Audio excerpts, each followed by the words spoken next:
kirang-kirang suka tandang karyo sumangkat kakakku mereka len mangarato usamak to siyoko makaryo ang angkat karya ning koso mereka to harato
sumamburan cicit cuit-cuit cicit cuit-cuit cicuit rame swara ceocehan krengket kerat keren krengket kerat keren timbane sumur sumur sumur atas kepiar kepior segere kepati segere kepati kepati indo bakas gua rasa lah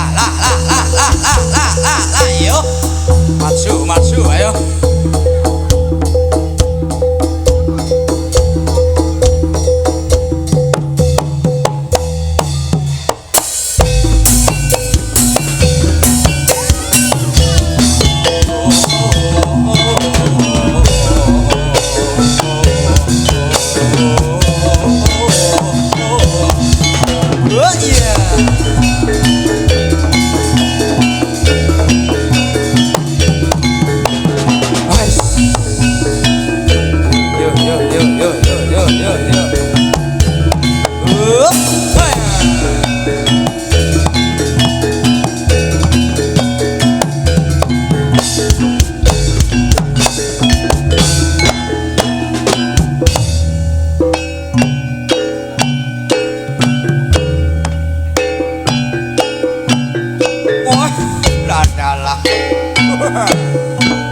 wah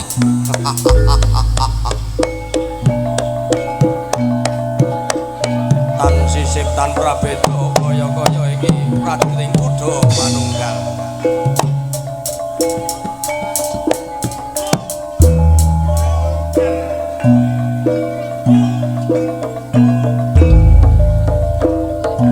siaga tata semta ing gatian ana baris siaga maju ana ing tengahing paperangan agung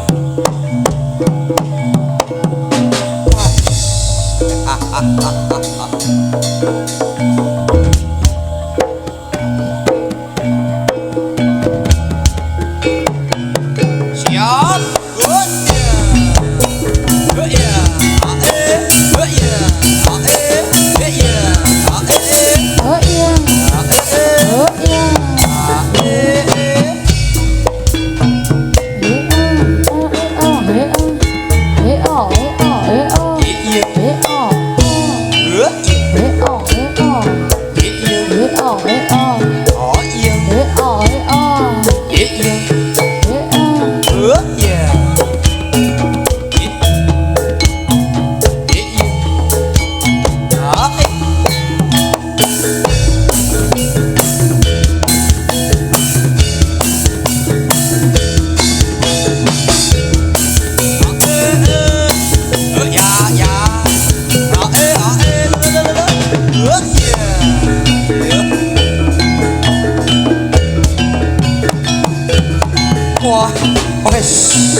pancen nyata kula sambut kedah raja ing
Yogyakarta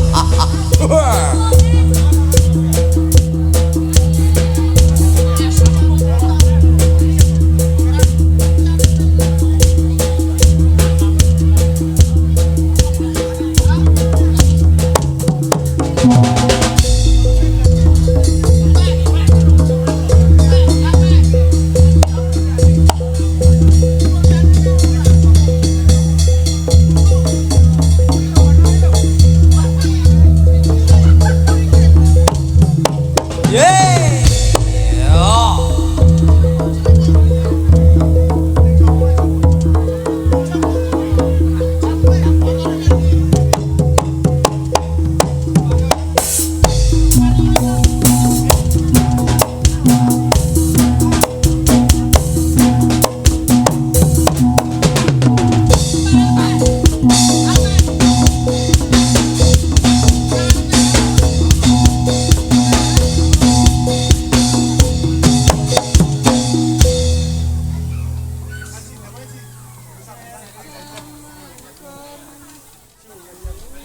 Nyuwun pangapunten sagung adi lenggah para siswa budaya ngantan satu ing pakurmatan ing masana adicara kapelusak utawi kasikeut wontene baripun wonten ing atur saking paninipun perwakilan sange Bapak ingkang Hamengkugati pramila sange punika papan sokalenggan katur sumangga kasumanggaaken monggo.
Bismillahirrahmanirrahim. Assalamualaikum warahmatullahi wabarakatuh. Dumateng ngersanipun para sepuh bini sepuh ingkang tansah kinabekten saha Bapak Ibu sedayanipun para pamirsa sekalian ingkang tansah kinurmatan. Saderengipun kula nyuwun pangapunten mbok bilih ing wekdal menika kula kumawani ngadeg wonten ngarsa panjenengan sami nggih awit mundi saking kersanipun ingkang kagungan dalem inggih menika Bapak Kamun saha Ibu. Para bapak-bapak ibu sedayanipun wosing gati ing wekdal menika Bapak Kamun ngaturaken matur nuwun sanget awit rawuh panjenengan sami. Posing gati inggih menika Bapak Kamun siang menika ngawontenaken tasakuran inggih menika ngitanaken putra kakungipun ingkang nami Rama Afrizal. Langing mriki saestu kala mben menika Bapak Kamun reraosan mbok bilih benjing menawi ngitanaken putranipun badhe ngawontenaken tasakuran inggih menika mentasaken kesenian antawisipun kala wau dalu ugi kesenian jatilan campur ingkang mijil saking Jumaya Magelang. Lan ing wekdal menika ugi mentasaken jatilan kuda manunggal saking Cebongan. Nggih awit doa pangestu panjenengan sami mugi-mugi putra ingkang nembe kemawon dipun kitanaken samangkenipun dados putra ingkang soleh ingkang tansah bangun miturut dumateng tiyang sepuhipun kekalih sumrambahipun dumateng masyarakat tangga tepalih tuwin agami saha negari. Langing mriki kula ugi badhe ngaturaken nadaripun Bapak Kamun dalah Ibu saestu sampun dipun leksanani lan mugi-mugi sampun kalis ing rubeda menapa kemawon.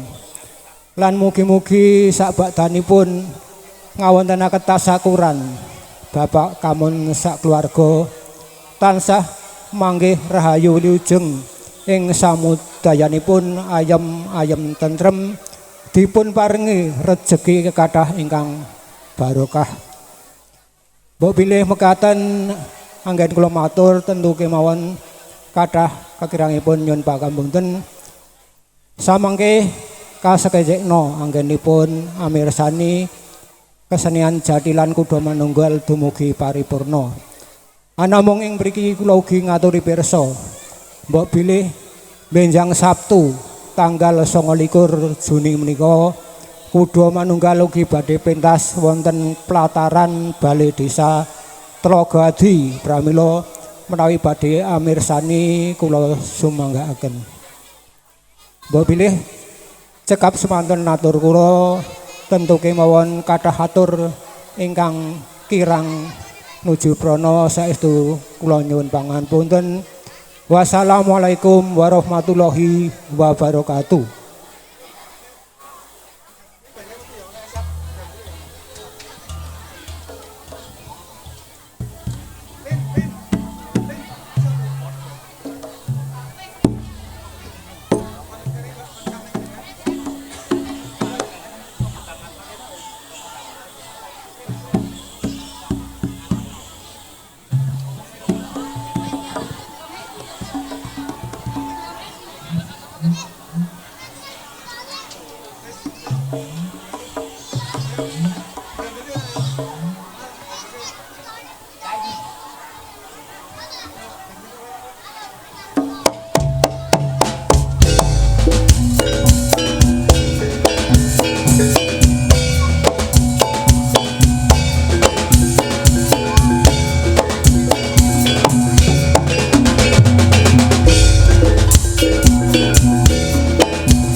Janu ngopo turu Janu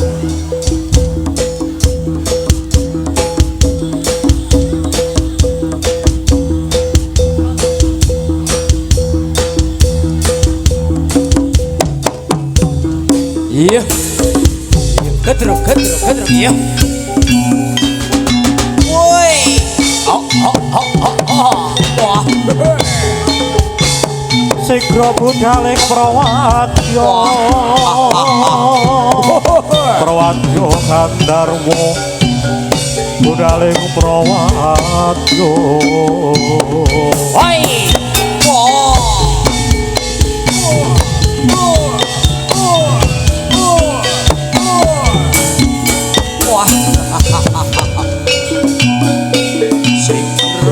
Sikro nalimoko angayai karya pakarya ning praja gumegut sekut tangso tali bondo manunggal setya Jaga-jaga sinarasi sarane kumro samya rabot karsa yestu pada awul samyata sajuru-juru malare kaya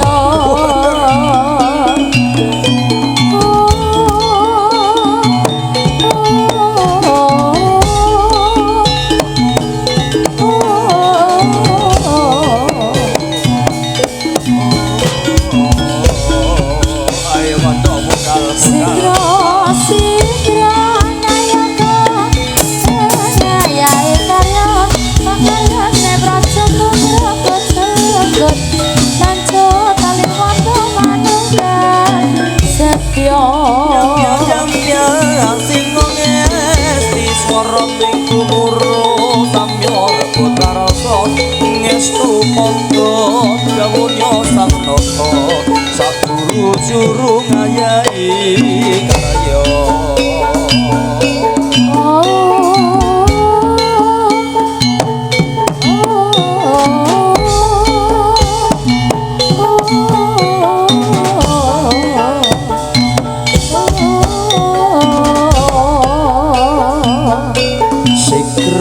Sikro nalimoko angayai karya pakarya ning praja gumregut sekut tangso tali bondo manunggal setya Jaga-jaga sinarasi sarane kumro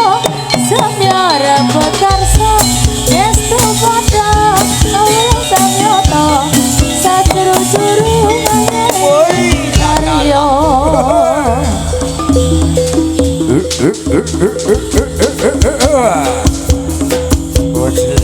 bojlek kunal malang wala dalah. Wah.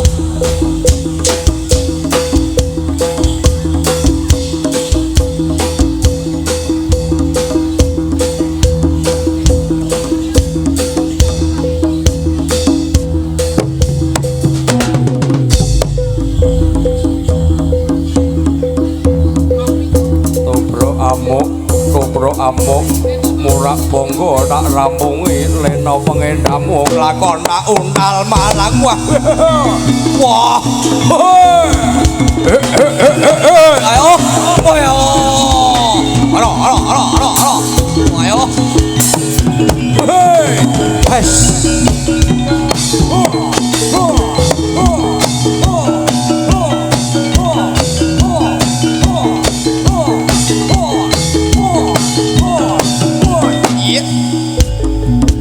awas mulat le awas mulat ojo leno tumraping mas maning urip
Ceritane wayang Jawi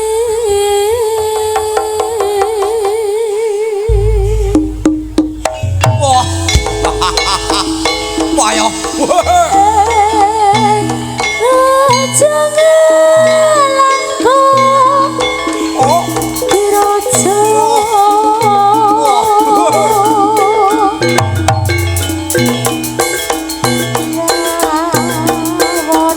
Raja parane wah gawe geger yolong sinta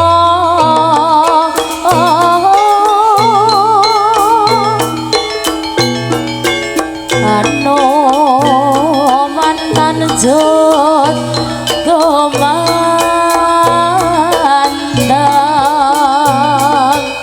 awas malam kau wis dadi aku popo gede jane mraja opo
lan pati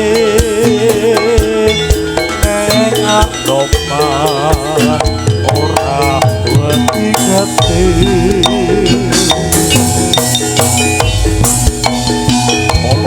ngomong Hei.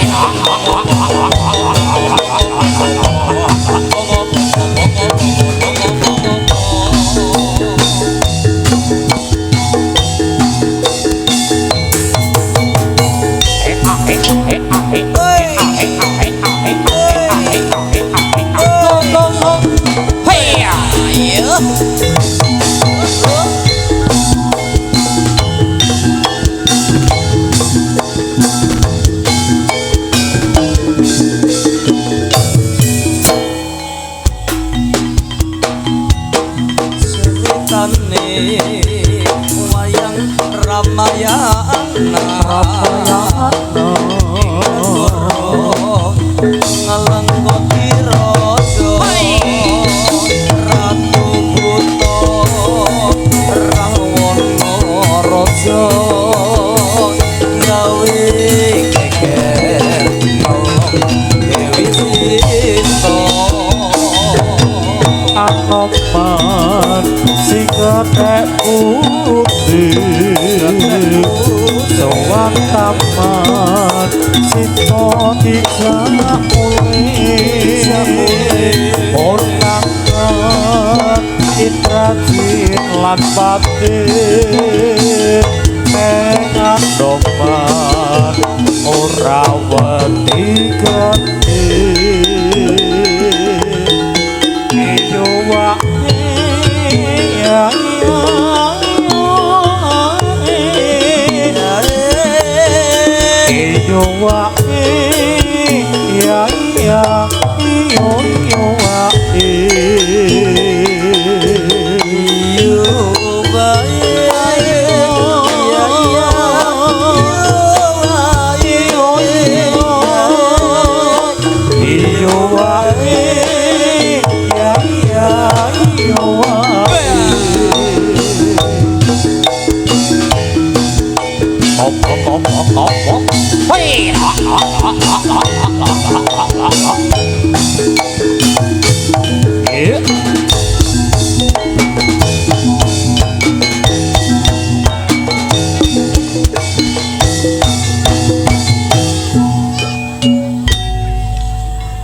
gayeng tenan anyar gayeng gayeng Mas Jibi gayeng Pak Nana piye kabar Mas Jibi pengestune ya, atau pengestune jan Tansah Rahayu kali sami kala apa durung apa ana pamudhan apa ana nggih iki mau ana sing ngersake kena godho Mas kena godho sapa ayo Alfi mundak lemu bar poso ana kaya balon nek Janu mundak piye Janu mundak bagus dadi pawang aku arep dadi ya piye aku patah hati ya Pak ya piye ya kena godho dipun pinangani sarengan para kanca kuda manunggal cebongan nggih dipun pinangani monggo kanca-kanca waras dipun garap kena godho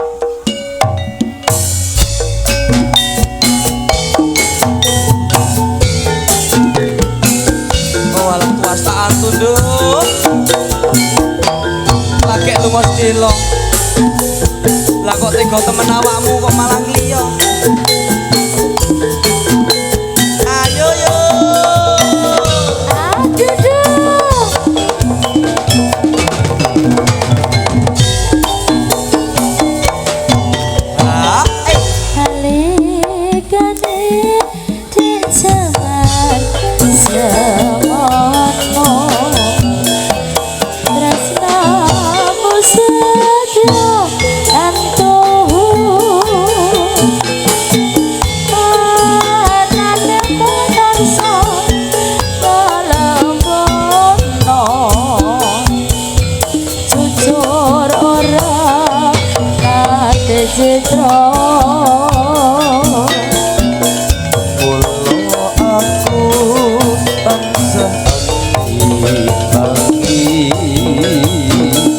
tresnaku kino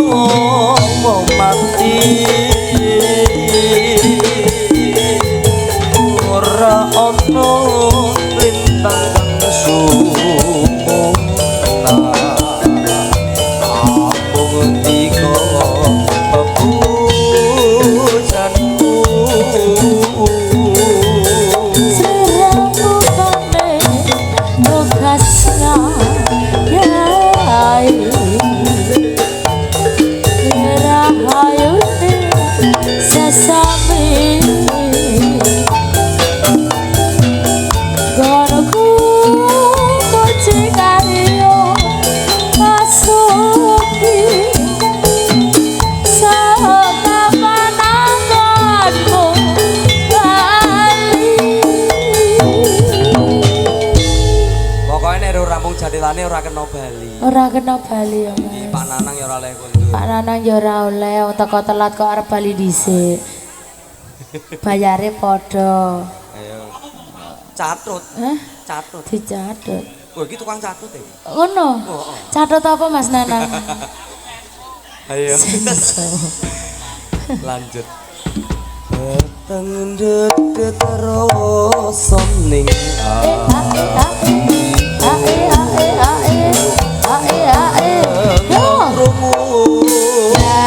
baremu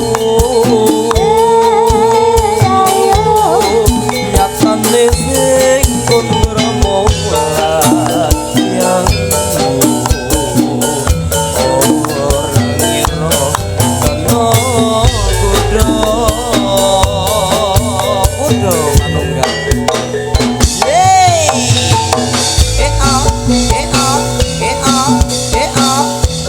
Masih bersama Kudo Manunggal Dempongan. Waton Laras Production.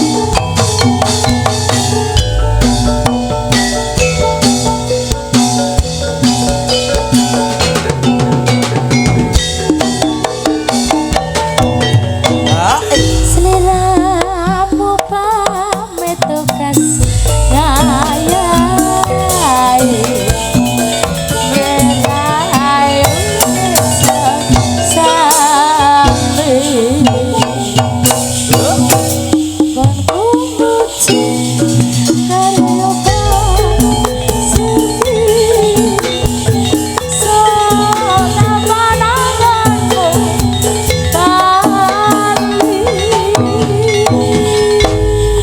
Sok kapan anggonmu mari? mari, aku mau mari Mas. Ora bakal nek Nanang ora bakal mari. Sapa Mas? Nanang Ngono. angel tambahane. Sing Malah dadi ya? kondang mari iki sing disupetke. Oh alah. Nek iki ora supetke. Apa Mas? Ora wani kok. Ora ayo nek ra. Oh ngono. Lara. Ngono maksudnya. Wah. Kamu dipakai. Peteng dedet terus Oh.